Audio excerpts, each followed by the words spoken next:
दोस्तों, अगर आपने गुल्ली बुल्ली और पुरानी हवेली का पार्ट 1 अभी तक नहीं देखा है तो पहले आप उसे देख लें, नहीं तो ये स्टोरी आपको समझ में नहीं आएगी। पिछली वीडियो में आपने देखा था कि शॉन की लापरवाही की वजह से उसका एक्सीडेंट हो जाता है और एक्सीडेंट की वजह से शॉन के पैर में चोट आती है, जिसकी वजह से शॉन ठीक से चल नहीं पाता और वो भटकते हुए पुरानी हवेली पहुंच जाता है।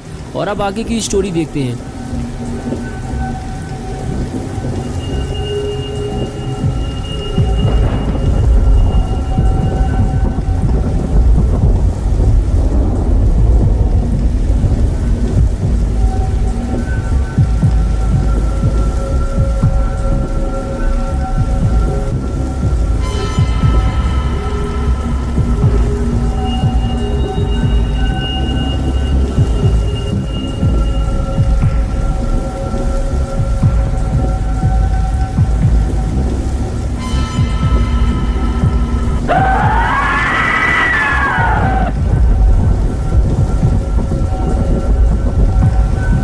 इधर गुल्ली और बुल्ली भी अब काफी परेशान हो चुके हैं क्योंकि शॉन दिन में 3:30 बजे घर से बर्गर लेने के लिए निकला था, लेकिन अब रात के 8 बज चुके हैं और शॉन अब तक वापस नहीं आया है। शॉन का फोन भी स्विच ऑफ है और किसी को नहीं पता शॉन कहाँ चला गया है। गुल्ली और बुल्ली भी बर्गर शॉट जाकर वापस आ चुके हैं, लेकिन शॉन वहाँ गया ही नहीं था। बुल्ली गुल्ली को यही समझा रहा है कि तुमने शॉन को जहाँ भेजा था गुल्ली, शॉन वहाँ गया ही नहीं था, बल्कि वो कहीं और से बर्गर लेने चला गया होगा। अब हम उसे पूरे शहर में कहाँ ढूंढेंगे, मेरे तो यही समझ में नहीं आ रहा है। तभी गुल्ली को कुछ याद आया, रुको मैं समझ गया शॉन कहाँ गया होगा। बिग बर्गर, अरे वही जो 3 बर्गर लेने पर 1 कोला फ्री देते हैं। शॉन फ्री की कोई चीज छोड़ता नहीं है और तुम्हें तो पता ही है बुल्ली कि बिग बर्गर वाले अपना स्टोर चलाने के लिए नई नई स्कीम निकालते रहते हैं, क्योंकि उनका स्टोर पुरानी हवेली जाने वाले रास्ते की तरफ पड़ता है। इस वजह से बहुत कम लोग ही उधर जाते हैं, ज्यादातर लोग बर्गर शॉट जाना पसंद करते हैं।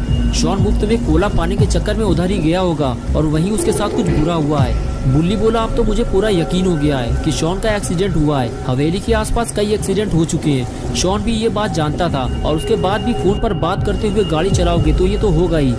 हाँ तुम सही कह रहे हो बुल्ली, अब मुझे भी यही लग रहा है। तुम यही रुको बुल्ली, मैं वहाँ जाकर देखता हूँ। अगर शॉन आ जाए या फिर उसकी कोई खबर मिले तो मुझे कॉल करना, फोन है मेरे पास। ये कहकर बुल्ली वहाँ से जाने लगा।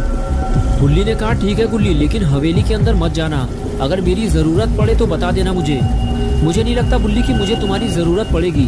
शॉन मुझे कहीं रोड के किनारे पड़ा हुआ मिलेगा, मैं जाकर देखता हूँ, फिर बताता हूँ तुम्हें। और उसके बाद बुल्ली गाड़ी लेकर वहाँ से चला गया। बुल्ली अकेले ही रात के इस अंधेरे में भीगते हुए शॉन को ढूंढने निकल गया।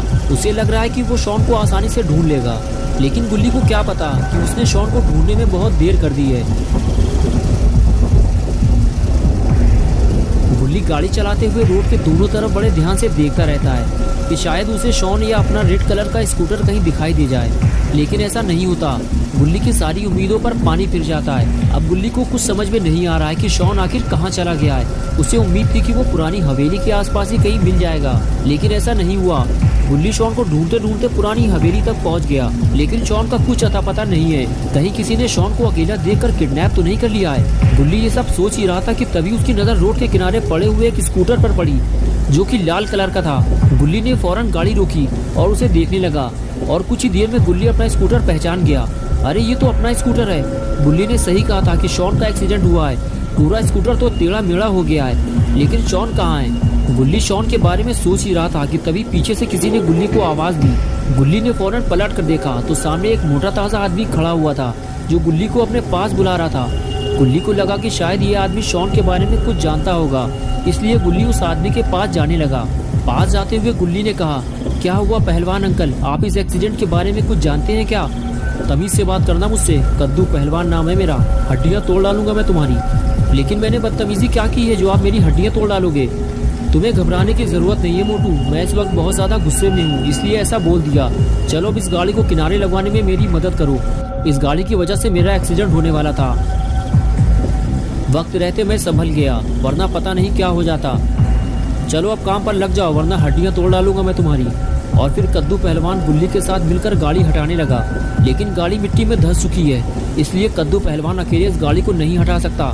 इसीलिए उसे गुल्ली की मदद लेनी पड़ी और आखिर दोनों ने मिलकर गाड़ी को किनारे लगा दिया। पहले तो कद्दू पहलवान गुल्ली को एक छोटा मोटा बच्चा समझ रहा था, लेकिन जब गुल्ली ने कद्दू पहलवान के साथ मिलकर गाड़ी को उठाया, तब कद्दू की समझ में आया कि गुल्ली भी बहुत ज्यादा शक्तिशाली बच्चा है। कद्दू पहलवान ने गुल्ली से कहा, तुमने मेरी मदद की है, अब बताओ मैं तुम्हारी क्या मदद कर सकता हूँ। गुल्ली ने कहा, वो देखो सामने वो रहा मेरा स्कूटर जो एक्सीडेंट के बाद टेढ़ा मेढ़ा हो गया है। उसे मेरा दोस्त शॉन चला रहा था। स्कूटर तो मुझे मिल गया है, लेकिन मेरा दोस्त का कुछ अता पता नहीं है। अगर आप चाहो तो उसे ढूंढने में आप मेरी मदद कर सकते हो।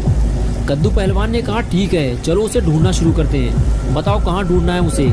गुल्ली बोला, चलो पहले हम स्कूटर के आसपास ढूंढते हैं उसे, और अगर वो यहाँ नहीं मिला तो फिर हमें हवेली की तरफ जाना पड़ेगा। लेकिन हम हवेली के अंदर नहीं जाएंगे, बस आसपास देखकर वापस चले आएंगे, क्योंकि बुल्ली ने मुझे अंदर जाने से मना किया था कि हवेली के अंदर मत जाना, वहाँ भूत भी हो सकते हैं। भूत? तुम्हारा दिमाग तो ठीक है, मैं हड्डियाँ तोड़ डालूंगा तुम्हारी। भूत जैसी कोई चीज़ नहीं होती है, समझ में आया तुम्हारे? चलो मैं चलूंगा तुम्हारे साथ हवेली के अंदर, देखता हूँ कौन सा भूत मिलता है मुझे। गुल्ली ने कहा, हाँ मुझे भी पहले ये सब झूठ लगता था, लेकिन जब मैंने खुद इन्हें अपनी आंखों से देखा तब मुझे समझ में आया कि भूत होते हैं। चलिए कद्दू अंकल, मैं इस तरफ शॉन को ढूंढता हूँ और आप रोड के उस तरफ शॉन को ढूंढिए। लेकिन कद्दू अंकल ने शॉन को ढूंढने से मना कर दिया। गुल्ली बोला, अभी तो आपने कहा था कि आप शॉन को ढूंढने में मेरी मदद करेंगे और अब मना कर दिया। नहीं, मैंने मना नहीं किया है, मैं शॉन को ढूंढूंगा, लेकिन यहाँ नहीं, हवेली के अंदर। गुल्ली बोला, हम हवेली बाद में जाएंगे, पहले यहाँ तो ढूंढ लें। कद्दू पहलवान ने कहा, मैं यहाँ काफ़ी देर से रुका हुआ हूँ, यहाँ कोई नहीं है मोटू। अगर यहाँ कोई होता तो वो ज़रूर मदद के लिए आवाज़ लगाता, लेकिन मुझे तो किसी की भी आवाज़ सुनाई नहीं दी। तुम्हारा दोस्त शॉन बारिश से बचने के लिए हवेली में चला गया होगा, अब चलो जल्दी वरना हड्डियाँ तोड़ डालूंगा तुम्हारी। और उसके बाद गुल्ली कद्दू पहलवान की बात मानते हुए हवेली में जाने को तैयार हो गया। गुल्ली को अब ऐसा लगने लगा है कि शायद अब उसे डरने की ज़रूरत नहीं है, क्योंकि उसके साथ एक मोटा ताज़ा पहलवान है। शॉन को ढूंढते हुए दोनों हवेली तक पहुंच गए। गुल्ली और पहलवान ने गेट की तरफ देखा, हवेली का गेट बंद था। गुल्ली ने कहा, कद्दू अंकल शॉन अंदर नहीं गया है, अगर शॉन अंदर गया होता तो गेट खुला होता, हमें शॉन को कहीं और ढूंढना होगा। कद्दू पहलवान ने कहा, नहीं मोटू, मैं तो हवेली के अंदर जाऊंगा और तुम्हें भी मेरे साथ चलना होगा। मैं तुम्हारे दिमाग से ये भूत प्रेत की बात निकालना चाहता हूँ, और ये भी हो सकता है कि शॉन अंदर चला गया हो और उसने गेट बंद कर लिया हो, और अगर शॉन हमें अंदर नहीं मिलता तो फिर हम कहीं और चलकर उसे ढूंढेंगे। गुल्ली बोला, ठीक है, लेकिन हम अंदर जाएंगे कैसे, गेट तो बंद है। तुम उसकी फिक्र मत करो मोटू, तुम्हें हवेली के अंदर ले जाना मेरा काम है। मुझे मोटू मत कहा करो अंकल, मेरा नाम गुल्ली है। ठीक है गुल्ली, अब देखो मैं क्या करता हूँ। और फिर कद्दू पहलवान ने एक लंबी दौड़ लगाई और टक्कर मारकर गेट को तोड़ दिया। तभी गुल्ली भागता हुआ आया और कहने लगा, अंकल हवेली के अंदर जाने से पहले एक बार फिर सोच लो। लेकिन कद्दू पहलवान नहीं माना और फिर दोनों हवेली के अंदर जाने लगे। शायद गुल्ली ये भूल गया है कि गुल्ली ने उसे हवेली के अंदर जाने से मना किया था। कद्दू पहलवान के साथ गुल्ली भी हवेली के काफी अंदर तक आ गया और तभी उसे सामने जलती हुई आग दिखाई दी और गुल्ली वहीं रुक गया और कहने लगा, अंकल ये आग यहाँ कैसे जल रही है, ये तो वीरान हवेली है, लगता है हमारे आने से पहले यहाँ कोई आया था, या फिर ये भूतों का काम है। ये किसी भूत का काम नहीं है गुल्ली, ये आग किसी इंसान ने जलाई है, तुम्हें डरने की जरूरत नहीं है। ये क्या हुआ, लगता है कोई चीज गिरी है या फिर कोई ऊपर से नीचे कूदा है। ये आवाज यहीं से आई है, लगता है नीचे बेसमेंट बना हुआ है। कद्दू बोला, हाँ मुझे भी यही लग रहा है, नीचे तहखाना बना हुआ है, चलो चलकर देखते हैं। और दोनों तहखाने की तरफ आगे बढ़ गए। दोस्तों क्या होगा जब गुल्ली और पहलवान दोनों बेसमेंट में जाएंगे, क्या दोनों मिलकर शॉन को ढूंढ पाएंगे या फिर दोनों अपनी जान गंवाएंगे, ये सब हम देखेंगे पार्ट 3 में। अगर आप पार्ट 3 देखना चाहते हैं तो वीडियो को लाइक करें, चैनल को सब्सक्राइब करना और बेल आइकन प्रेस करके ऑल नोटिफिकेशन ऑन करना ना भूलें।